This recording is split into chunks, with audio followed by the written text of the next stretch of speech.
Welcome, everyone, to another podcast. You will not believe who we have here. We have Chris Eveland, who is guitarist of the Abba Experience Band, or called SOS Abba Experience. And he used to be the lead guitarist of a band called Gelatin Skelatin as of last year. Now he's playing elsewhere, especially Abba Experience.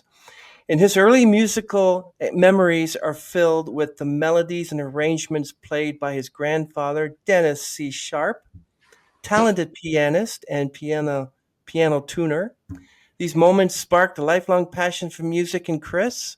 His love for Van Halen, good to talk to you about that, began when he received his first Walkman as a child, which eventually led to a second love playing the guitar.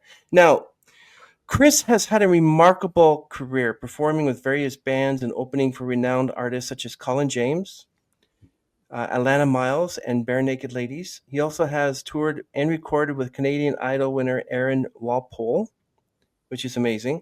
And Chris's deep passion for performance is evident in his musicianship and his ability to bring out the soul of every piece he plays, and I agree with that. And his exposure to ABBA during family road trips to Algonquin Park, which is like 2 hours from here in Ontario, because I'm in Toronto, made One of Us his favorite song thanks to his incredible harmonies. Now, the old group that he was in, Gelatin Skelatin, was featured on a recent Warrant tribute album released by Eveland Records, where they performed So Damn Pretty. Check that out. And they recently wrapped up triumphant UK tour in the summer of 2023, so that was last year. But now this year they released their new album Big Trouble to MVD, but that's also without you, right? Yes, that one's without me, yeah. So, coinciding with the appearance in the cult shark movie Kaiju Glam Metal Shark Attack. So, welcome, Chris, to the On Stage podcast. Really, really excited that you're on here. Thanks for having me. I appreciate it. You're very welcome, my friend. I'd like you to go back to the beginning. What inspired you to start playing the guitar? I think very early on, definitely being exposed to my grandfather and the pianos. That's what got me into music. But as far as guitar is concerned, it was I received a present. It was the number one selling album that year in 1986. It was Van Halen's 5150. It was the number one album that year. So that was the tape I had. I had one Walkman. I had one tape. So I just played it back and forth, back and forth. And every time it got to the middle section of the song where we all know the guitar solos came in, I didn't know at the time, but it was Edward Van Halen. And those musical notes and just dive bombs and tapping, everything just gave me goosebumps. And I wanted to figure out what it was. I was only 11 or 12. And then once I figured out it was a guitar and it was musical and Granddad was there to kind of like talk to about it, that got me very interested in the guitar. And then I started lessons when I was around 14, I guess. Yeah, and then your love for guitars grew, since I see that in the back there. Yeah. It started at 14. I'm almost 50 now, and it hasn't stopped. It's just been continuous, and still a fan, still learning, lifelong student. I love to teach, love to learn, and yeah, it's been a passion for sure.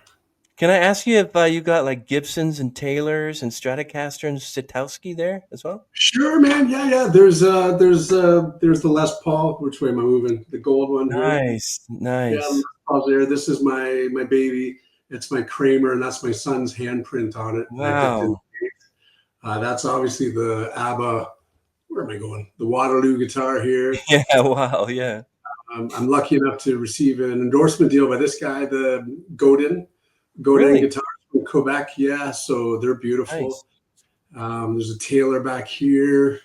It's all backwards, man. I'm pointing over here, but there's a Taylor back there. And my favorite is the Ernie Ball Music Man, the John Petrucci. And there's the Strat there. Yeah. Wow. That's amazing, my friend. Thanks, man. Can you share a memorable experience from your early musical journey with your grandfather? Like, what exactly did he teach you, and how did he go about? He said, "Son, let's have a seat." He definitely was a smoker, and I can remember. I can remember my brother and I. We used to sit there and roll cigarettes from that big plastic thing. I don't know. He'd have a tin of tobacco, and we sit there and roll the cigarettes. But as far as my granddad goes, like before I knew what music was, just hearing the stuff come out of this big giant wood box, just these flurry of notes was pretty powerful. But I remember sitting on his lap, watching his hands, and just seeing the pure joy that he had. But I think the memorable moment would be when I started bringing in guitar magazines, and obviously, my granddad didn't listen to Van Halen and those kind of bands, but he would open up the magazines right to the section and start playing. And I'm telling you, man, it was like he just knew how to play it. So he's looking at all these black dots, and it'd be the perfect tempo, and it'd sound like it, like the guitar parts transcribed right to piano. He'd do the vocal part too, but he would get to the middle sections of the guitar solos, especially Van Halen, and some of the other guys too, like Satriani and Steve Vai. And he would just stop playing, and he'd look at all the notes and everything. He'd start laughing. And he'd pull his, he'd look down and he goes, "That's brilliant." You know what I mean? Like it would floor him. He'd be like, "It doesn't make sense, but it works and it sounds good." And then I would play it for him on the cassette, and he would just giggle. Like, I think he felt the energy too, and a different style of music than what he was used to. But just seeing his excitement about it, and his pure joy, it was just a happy moment. Like music was a big thing in that household. That's amazing. We're talking about the Walkman influence. Like I had one of those yellow Walkmans, the sports Walkmans, and then I bought one of these black ones. And I remember I was listening to audio tapes like from Kmart and TDK, like Yeah. So yeah, you and I are from the same generation, buddy. So I know all this. But how did it influence your musical taste when you received your first Walkman? I think I had a white, I can't remember the name of it, but that yellow one we keep talking about, that was the waterproof Sony one. That was the big Yeah, deal, right? The it was. airtight kind of thing.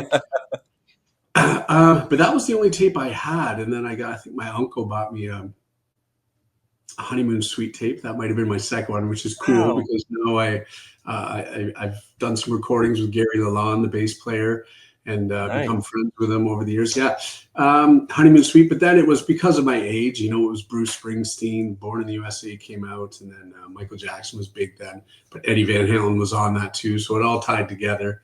Wow. But it was pretty cool because it was like maybe a year later, and then Van Halen came out with OU812 in 1988. And I got so excited telling everybody that Van Halen has a second album coming out. Because of my age, I had no idea that there were 6 albums previously with David Lee Roth. So when that album came out, OU2, and then I went to a friend's house, and his brother had a poster on the wall of David Lee Roth, and I'm like, "Who's that guy?" Yeah, and he's like, "Well, they have 6 more albums." I'm like, "What?" So then I went from those two, and I went backwards and experienced the Roth era years, and just I had all this Eddie coming at me nonstop, and I just couldn't stop flipping the tapes and just hooked. What was it about Van Halen that captivated you?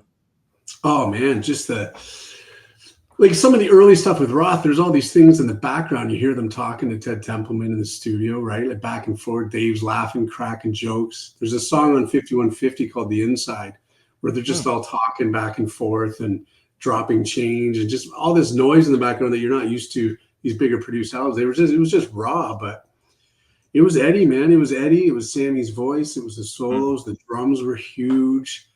And then, getting into the magazines and finally getting that Live Without a Net concert that came out on VHS back then, seeing the party that was on stage. It was like New Year's Eve, and these guys were doing it every single night. There was an energy about Eddie Van Halen, but it was Eddie's playing that just captured me for sure. So yeah, I know you're a big Eddie Van Halen and Van Halen fan, but I'm going to be honest with you. That song "Jump," that's every time I hear it, I just want to run out of the room because I just don't like that song. I'm not dissing Sammy Hagar or I'm not dissing Eddie Van Halen. God rest his soul, but um, just "Jump" was just a song that was like a little bit too. It's sort of like was tinnitus to my ears. So just hope you're not going to go like, oh, that's it, I'm gone. No, man, like over the years, if I would go somewhere and people knew I was obsessed with these guys, they would say, "Oh, let's put on Jump." I'm like, that's really not Van Halen. Let's put on something off Fair Warning. Let's put something that's guitar. Like Jump did what it did for them, but it's probably on the bottom of the pile for me of stuff I would listen to. I would skip through it today. Yeah, but Van Halen wasn't just your biggest musical influences. I know that Abba was probably one of them. Obviously, we're going to talk about that, and Warrant. Like you have eclectic. It's like somebody who says that they love opera, but they like heavy metal. So it's like two different genres. So who were the other musical influences besides Van Halen and Warrant and Yeah, I wouldn't say Warrant is a huge influence for me, but they were definitely part of the era that I grew up in. So like the Wingers, White Lions, Warrants, yeah, all that exactly. stuff, Tesla, Def Leppard, all that stuff that came out, Oh yeah. definitely that was on my radar. But as far as like guitar playing going, after Van Halen, I switched to like or not switched, but I was gravitated towards Joe Satriani, Steve Vai. Oh Then yeah. Dream Theater came onto the scene, and I dove deep, and I'm still huge into them. As far as Canadian bands go, I love Triumph. Harem Scarum is one of my favorite bands. Um, yeah, so just anything with like anything that was melodic, had big choruses, great vocals, great guitar playing, I was into it for sure. Yeah, you're talking about Triumph, because I'm here in Mississauga, that's the city in Toronto, and the Metal Works recording studio is just up Bill's the street here. place, yeah, And Gil Moore, he's the I think the one that owns it. yeah, And when you go into the room, it has all the guitars and boxes of like equipment that people would go in, and if they're a band, they would like rent it, whatever. It says Triumph right on the front there. Triumph. yeah. Did And you I watch? was, hmm? Sorry, go Yeah, they have kind of like a tour there every so often, and in the recording studio, they always show like Queen had allowed them to use their original track Bohemian Rhapsody, and it's amazing how they played each one individually. It was just that's the main highlight of the show, just to and yeah, it's amazing. And I someone in my group wanted to hopefully meet Gilmore, and I'm like, well, you came at a time when he doesn't show. This was like a Sunday. He's not there on a weekend, so I'm like, you have to come on a Wednesday. So, yeah, yeah, but um, but yeah, like I want to ask you, can you describe your experience opening for artists like Colin James and Alannah Myles? Wow, yeah. Alannah Myles, like Black Velvet, your little boy smile. Yeah, she could sing, Wow. right? Yeah, yeah.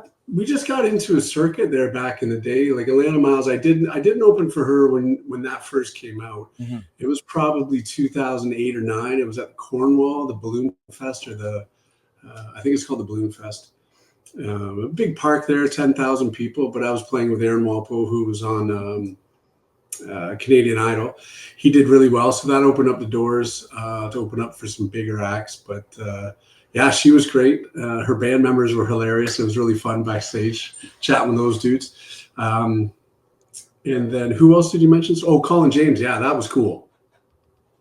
That was at the Budweiser, what's it called? Bud Gardens or something in London. It was Wow. Jason McCoy, Colin James. It was Aaron Walpole. We were playing there, opening up, and yeah, Colin. His band was just a bunch of really nice dudes, easygoing, and yeah, they were great to see live, and just to see their gear and stuff like that, and witness it all. It was pretty cool, man. Pretty cool night. Yeah, especially Alannah Myles. That must have been something. Did you ever get a chance to meet Lee Aaron or any of those other 80s biggies? Lee Aaron, I think, lived around here. I think. Not Leanne, but Sass Jordan for sure because she was on. She was one of the judges on Idol, so I met Yeah. Sass husband, who's a great guitar player too, and I think she was singing at. If you're from, I used to be in Oakville, man, so I know Mississauga well. Oh, yeah. Um, she used to sing at the Drake Hotel there on a Wow. certain. There. Yeah. Yeah, yeah. So Sass, I never met Lee, um, but yeah, I miss that era, man. I miss that. Yeah, me too. Like, those are the big areas. In fact, people are probably going to comment and say, stop mentioning that. But my main dream is to have the musician Sting from the Police on my podcast one day. And, Oh yeah, you never know.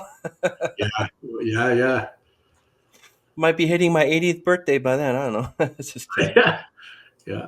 So how did you get a chance? How did you manage to tour and record with Canadian Idol winner Aaron Walpole? How did that happen? Like, Yeah, how did just from you the meet? same. I was from the same hometown. I was in a few different bands at that time, and there was a one rock dance pub band, I guess, called Hooligan's Holiday. Hmm. And our singer couldn't make it that night, and I reached out to a friend of mine. He said my friend hosted like an open mic, or he did something. He said, "Hey, there's this guy that comes in here. You got to hear him sing. I'll see if he's available. His name's Aaron." I'm like, Hmm. okay. So we exchanged. This is before texting and before everything else, right? Probably 2005 or six. I don't know. So we literally booked a gig at a bar in St. Thomas, and then he just came in. You know, so he had a plaid shirt, a John Deere hat on. He walked in, and we did a quick sound check, and he hit a few notes on the mic, and I just got goosebumps. Said, "Oh my gosh, this guy can sing!" And he already had the list. We gave him the list. We went through the song, and it was a good fun, and he was an incredible singer.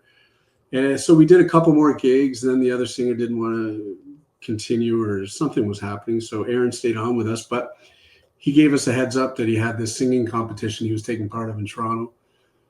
We didn't really know what it was at the time because he had been on that Pop Stars or some other Canadian show a couple Mm. years before that. I can't remember the name of it. Canadian Stars or something. Anyways, he went in. He made the top 100. He made the top 50. And then he got in the top 25, and we were like, "Oh man, he's going right! Like this is good." And he made the top 10, which was really exciting. Hmm. And then when he got into the top five, I think most people get a deal in the top five there, or some kind of distribution thing, or whatever the case. So we went up to Toronto, saw him on the show a few times, and it was really, really cool, man. And he landed through Harry Hess from Harum Scarum, Vespa Music there. Harry Wow. landed a deal with Sony BMG, and that got the distribution deal going. We got the chance to record with Harry, and he did a lot of the guitar. It was just a really cool, quick boom, boom, boom. So we went from playing Mustang Sally in the bar to like a month later having an album being recorded and being released all across the country. And it was a pretty fun, quick. No, it's all good, man. It's all good. So yeah, it was just a really good. It was a fun ride, and did really well. Now Aaron's doing extremely well with all the theater shows that he's part of.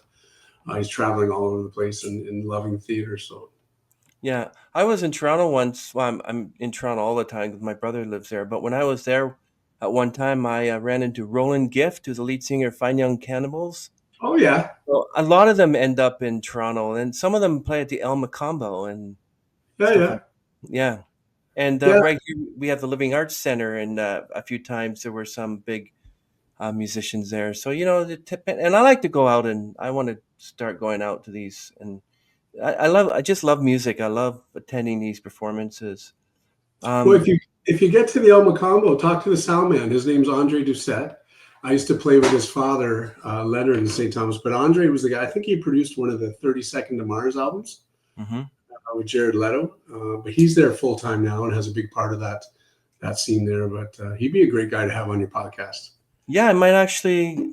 Yeah, I might do that. So, tell me about your grandfather, Denis C Sharpe. Is he, even though he's a talented pianist and piano tuner, um, what kind of music did he play? Like classical or? Definitely classical and ragtime. And I wish he passed away before, probably right around when Dream Theater was coming out, but I wish I had the opportunity to expose him to that because there's some parts of these Dream Theater songs. Do you know much about them? Maybe one song?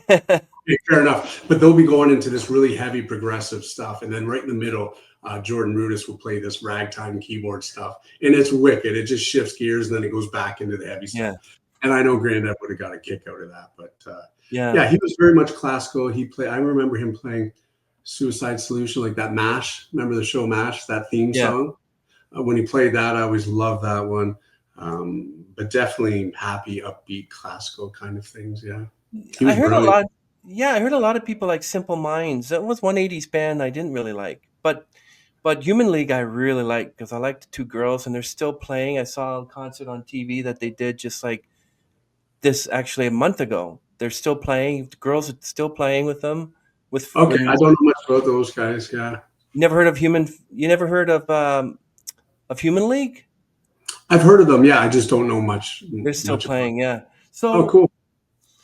you told me that you no longer play with Gelatin Skeleton. I'm not going to ask you the reason why, but um, is there kind of like a little bit of history of what happened there? Or History with the band. Yeah, it's just an original band, right? And it when they reached out to me, I can't remember, a year and a half ago, they said they had some gigs coming up in England, and not everyone has the opportunity to just kind of get up and go.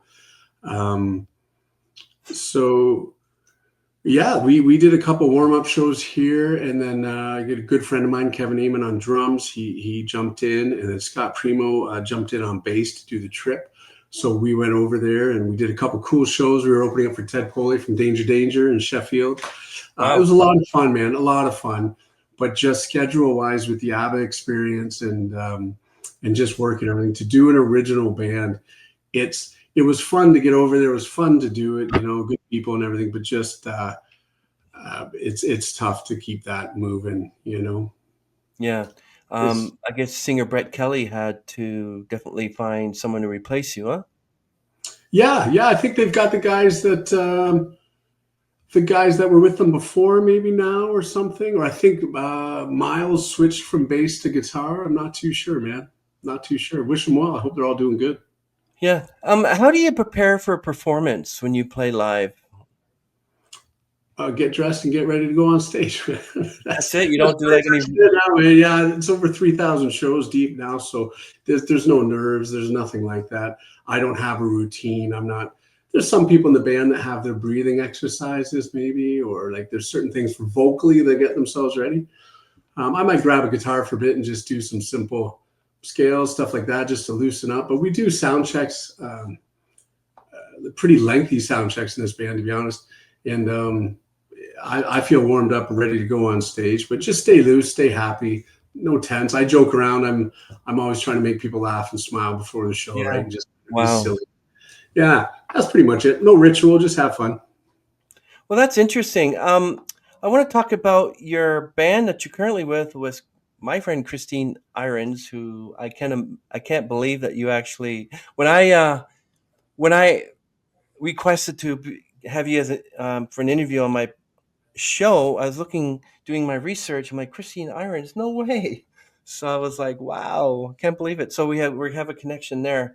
Can you Yeah, tell me how you got the SOS band together, and how did Christine Irons and Andrea Valois and Joel Save, how did you get them all together? Were they already in the band and they just asked you to play with them, or?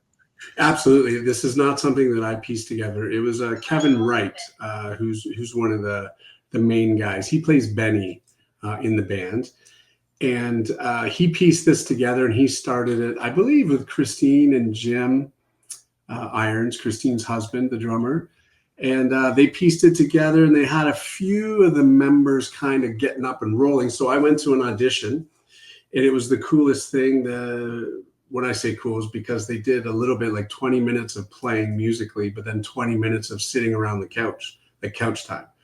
And that was important because if it's one thing if somebody can sing or play an instrument, but can you light a barbecue? Can you hang out with this person? Can you drive 7 hours on the road with this person? Is there ego, attitude? Is there whatever, all that stuff? So it was important to find the right level of musicianship, but also it was important to find the people that you can actually hang out with on long travels and work at a business together, right? So Yeah. they did both of those things, and then I got the gig, which was awesome, and then we needed a few other people to get rolling. And there's been a couple changes. There's a few more coming too, just scheduling, right? So it's a 10-piece band now, and we have a full-time sound man. He's absolutely incredible, Shane Presley. My wife's on board now too. She's part of the team. She takes care of the some of the management on the road, right? Like the hotels and the catering and the merchandise and all that stuff. So she's on board too. So it's a really, really cool, well-oiled thing. It's picking up traction. We've had a lot of sold out shows, a lot of theaters. We've been lucky enough. We had Gary Lalonde from Honeymoon Suite join us for a gig. We had Darren Smith from Harem Scarum came out and played a song with Amazing. us. Yeah, like it's been a great time, man. Yeah. I really love Christine's voice, and she just captivates audience. She's extraordinary as Agnetha. And then Andrea, who is the Annie Frid version of the actual band. Um, Yeah, it's amazing. Like we have a not an ABBA experience, but they're called ABBA tribute at they have the apple pie the farm up north in Milton. Okay. We had the ABBA experience up there.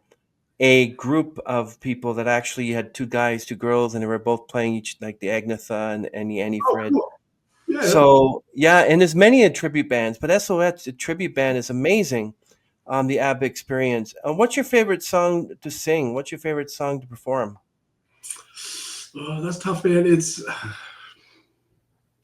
I'm gonna say like Dancing Queen. You can almost feel the crowd the whole night waiting for that song, and when it does, like it starts with that piano slide, and Kevin right now, as soon as he does that, like the place just erupts, right?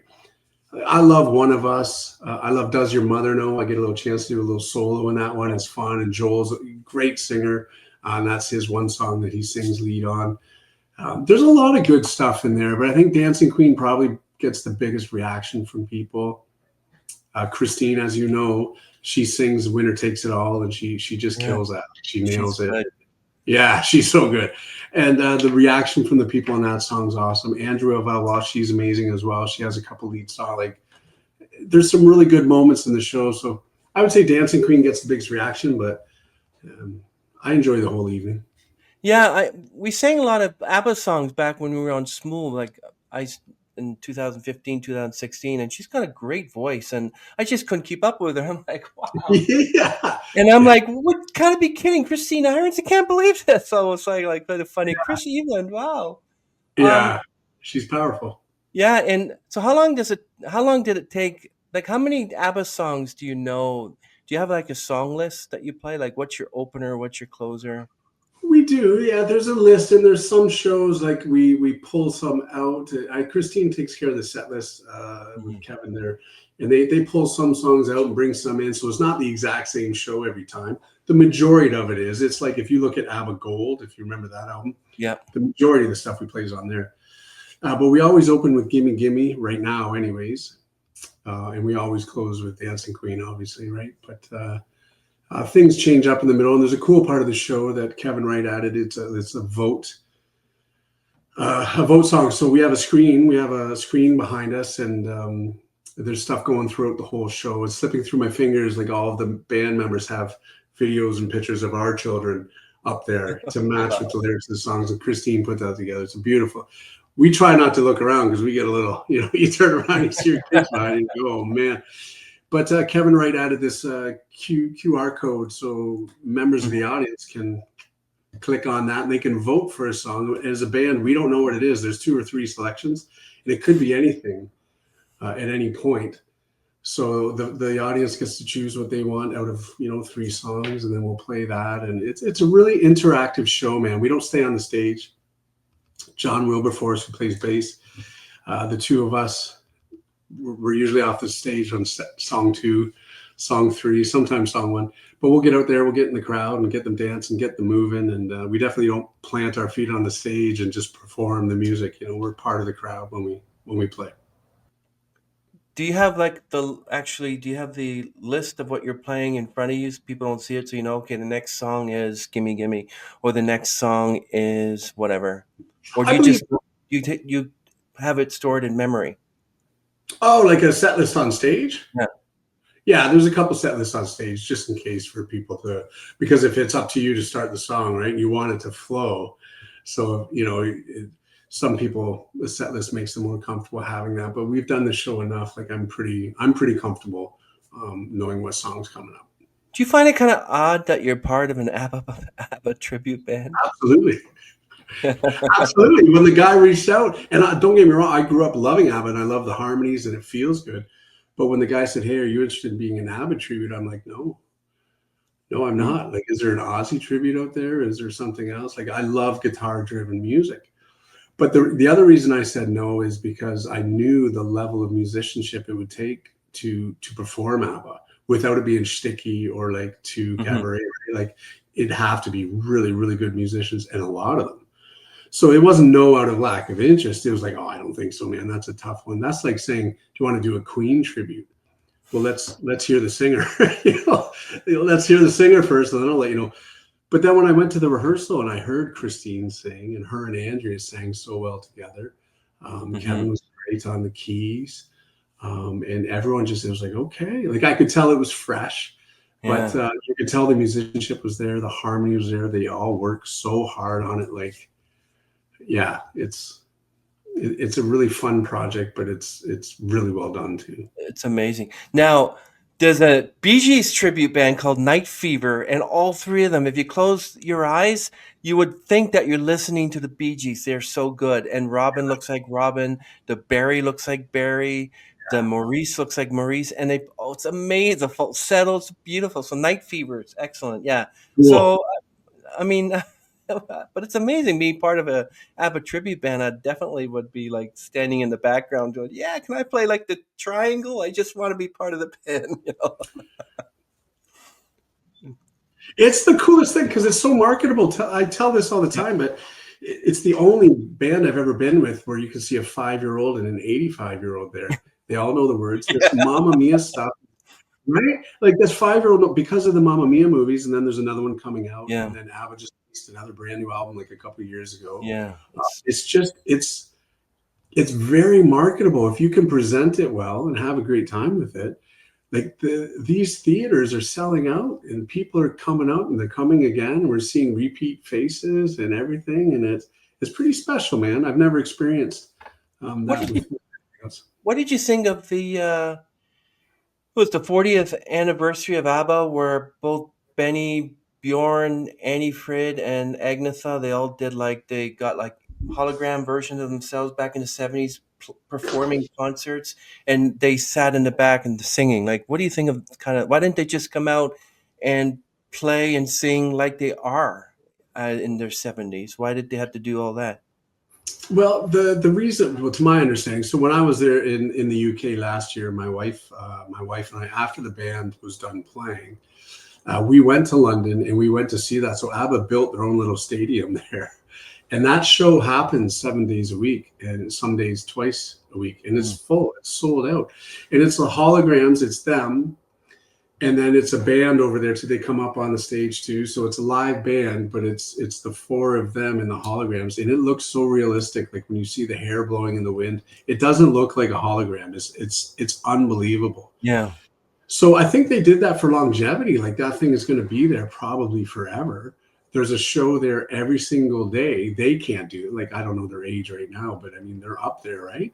So physically, they're not going to do 7 days a week. That's true. Um, and probably vocally, who knows, right? Like I don't know what they would sound like now. They're still probably as amazing as they ever were, but the body kind of, as you know, you're a singer, right? Like things change, so maybe there's no interest to perform live. I have no idea, man. But my wife and I did see the show at the stadium. It's called Abba Voyage, I think, and it was pretty cool. Did you have to learn all the songs from Voyage as well?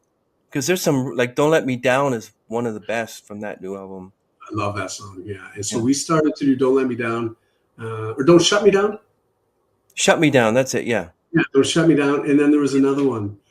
Um, there was two that they released the yeah, single. I yeah. don't Those know. are good. Yeah, Yeah, we're really, really good. But we did it a couple times live, and people didn't seem to. It's different when you play Voulez-Vous. People know everything about it, right? When you play the new stuff, I think the diehard fans probably were like, "Hey, right on," but it didn't get the reaction we were hoping for. yeah. I want to talk about your songs, "Moment in Time," "All of Me," and "Within." So, what is your process for writing, composing music? For instance, "Moment in Time." I've asked many musicians that their songs that they write are basically experiences. What kind of experience did you have to write "Moment in Time"? What happened in your life that resulted that song? Divorce and not living with my children anymore. Oh, But instead of going dark, instead of going deep and depressing, it was just like, hey, it's just a moment in time. mm, And the coolest part about that song is my son, who just turned 23 yesterday. Uh, wow. at the time that was written, he was probably 12. We wrote the lyrics together, so we went back and forth, and so I got to do that. And then when we released this song the artwork for that is actually a picture of Connor and I together in his football uniform, and then we swirled it. So you can't tell if you look at it, you can't tell it's Connor and I, but the two of us know. So Moment in Time is about that. But the coolest thing is I never had a third verse for that, and it just happened. So that it's just a moment in time. It's just a moment in time. And then I wrote the third verse, and it finally closed the chapter. Says it was a moment in time. So even though it was a very, very difficult and challenging time for a lot of people, the words weren't too heavy or dark. It was like, hey, I understand this is something that's going on. It's just a moment in time. We're going to get through this. And we definitely did, for sure. Wow. What about Within and All of Me? Is that part of that same dark time, or is that totally different? Yeah, no, Within is definitely, so one of my sayings on my journey that I love to share with people is like my outer experiences are a perfect reflection of my internal condition. Wow. Okay, so everything on the outside here, it all depends on how I'm doing inside. So if I'm really good in here, everything out here is really good too, man. If I'm in a little bit of turmoil or not right here, everything else seems right. So that whole thing means within. Like if you don't go within, you go without. And within has always been a word that I've used. So that song, there's no lyrics, it's an instrumental. And Forrest Williams from Big Wreck was the drummer on that one. And then Gary Lalonde from Honeymoon Suite played bass on that. And honestly, it was my first time recording up here when I moved here.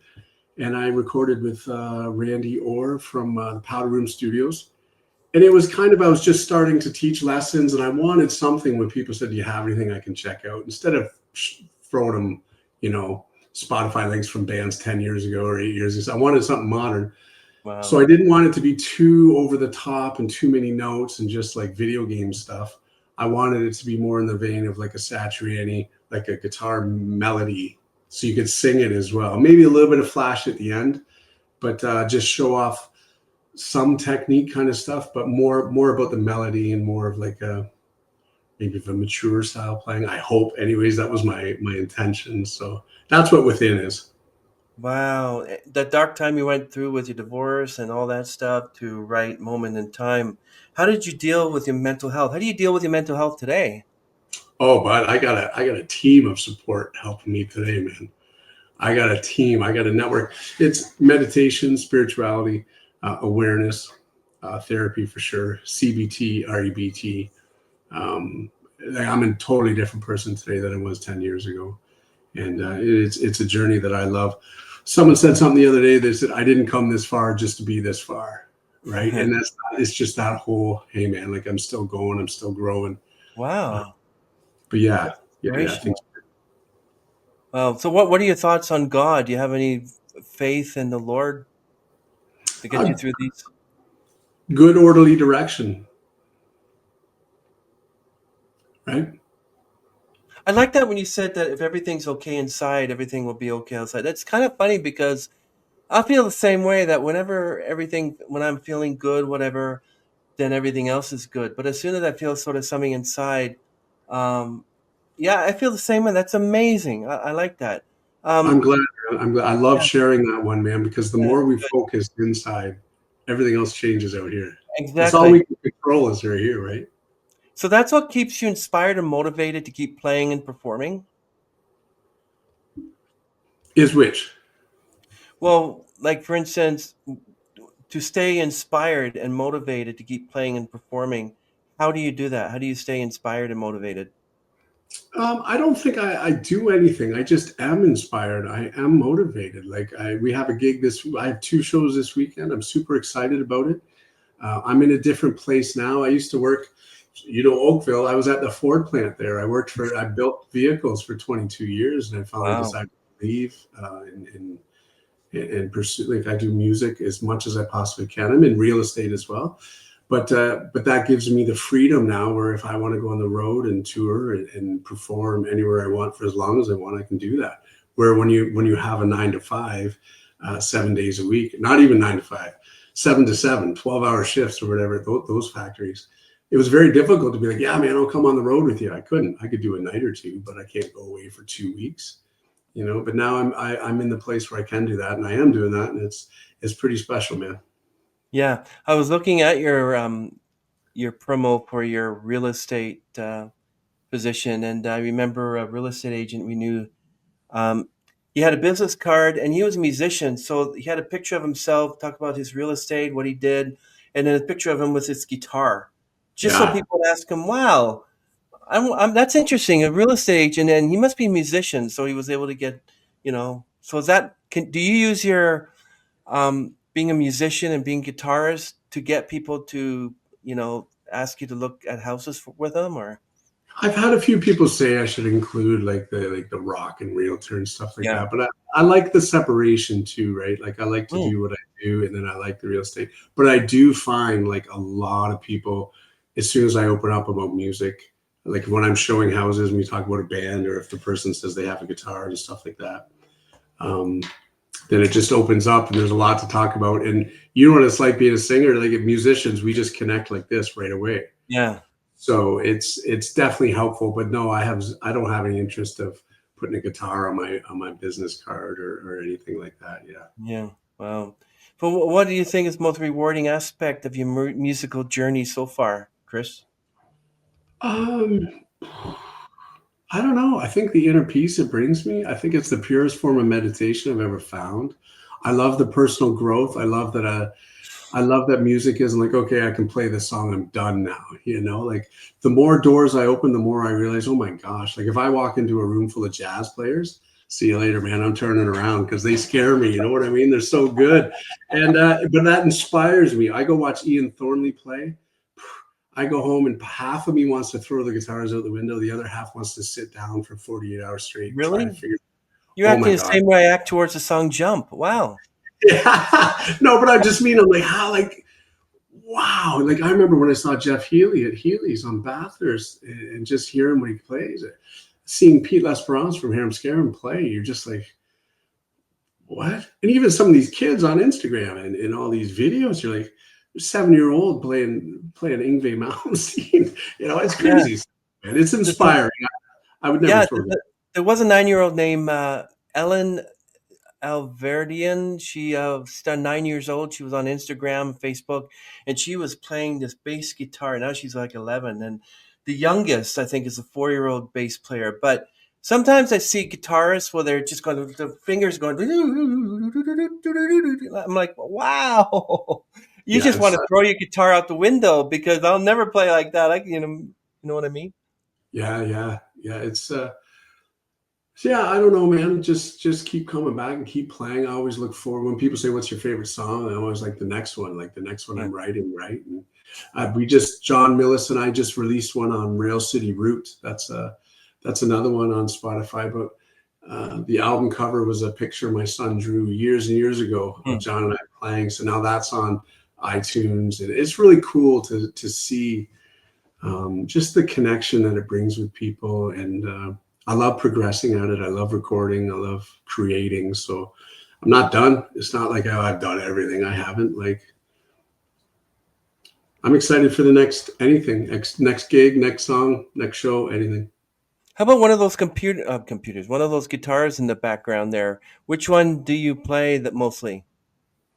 It all depends on the gig. This one I never play. That's a 75 Tele, and it's Hmm. autographed by Dream Theater. Oh, But right definitely. now, it's definitely the right here, that semi hollow body. That's a Godin.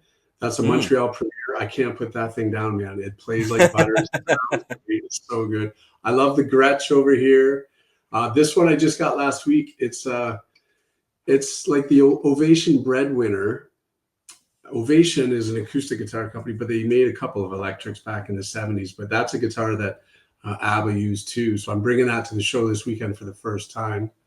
And then I don't know, man. Probably this guy. Like if someone said come to the studio or what's here, this is the Ferrari. It's a John Petrucci. Looks like a Uh, Ferrari.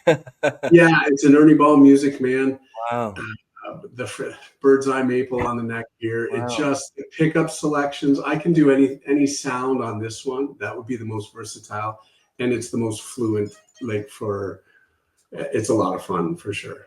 Yeah, but That's everyone interesting. has its own purpose, you know. That's interesting, Chris. I was actually at the Long and McQuaid's just up the street here, and they have like like a section you have all the violins on the wall, then a section we have all the drums, and then I have a section of all the bass guitars. And I'm looking at them, and I'm looking at the Stratocasters, I'm looking at the Gibsons. I'm saying, okay, what's the cheapest? Oh, $550 for a Taylor. Okay, what's the most expensive? My God, $8,000 for a Stratocaster. I'm like, what's the difference? Do they sound alike? Why would you spend $8,000 when you can get the same sound from 500? Do you know the answer to that? Yeah, I wouldn't think they'd be the same sound. I wouldn't know. I've heard. Yeah. How would you know a Taylor to a Gibson? Yeah, both great guitars. Both great guitars. But not to say you have to spend a lot of money on a guitar for it to be for it to sound good. A lot of the times, man, it's craftsmanship. The higher end guitars, they hold value, right? So if you buy a $500 guitar, it's not $500 when you walk out the store. You know, it's already gone. Where if you buy a Les Paul or Stratocaster, the value's still there. Yeah, you definitely don't have to spend thousands and thousands for it to be, you know. I mean, Eddie's guitar was $100 thing that he rigged together and pieced together. You know what I mean? It sell for millions today, but just because of what it is. But it's not like that was anything high end. He just made it what it was, right? So, what do you think of the cigar box guitars and the Lego guitars and those that specifically make guitars where they lift up like a log and they made like a guitar out of it? What do you think of those? It's crazy, right? There's so many. Like if you go down that rabbit hole online of what guitars have been made, it's absolutely crazy, man. And it's true. Once you buy a few, it's like getting a couple tattoos. You want a couple more, right?